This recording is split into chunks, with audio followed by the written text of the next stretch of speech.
Scene ఇలా చెప్పిన తర్వాత సో ఎలా యాక్సెప్ట్ చేశారు? సీన్ సార్ చెప్పినప్పుడు చాలా క్లియర్గా చెప్పారు, Hmm. ఇలా ఇలా ఉంటుందంటే. సార్ నేను అయితే బోల్డ్ సీన్స్ చేయను సార్. అంతకు ముందే నేను ఒక 3-4 ఫిలిమ్స్ చేశానండి. నా అల్లరి నరేష్ గారి ఫిలిం ఐ థింక్ ఎముడికి మొగుడా అది అలాంటి సినిమా ఒకటి చేశాను. ఇంకో ఫిలిం కూడా చేశాను. అన్ని అల్లరి నరేష్ ఫిలిమ్సే. 2 ఫిలిమ్స్లో నేను కొంచెం బోల్డ్ సీన్సే చేశాను. ఓకే.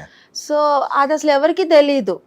సో నేను అనుకున్నా సర్లే ఎవడు చూసాడులే, రిలీజ్ అయినప్పుడు ముచ్చట, రిలీజ్ అయినా కూడా నన్ను గుర్తుపట్టాలి, నేను చేసిన సీన్ గుర్తుపట్టాలి, ఇంత ఉంది కదా చేసి పడేద్దామా అనుకున్నా.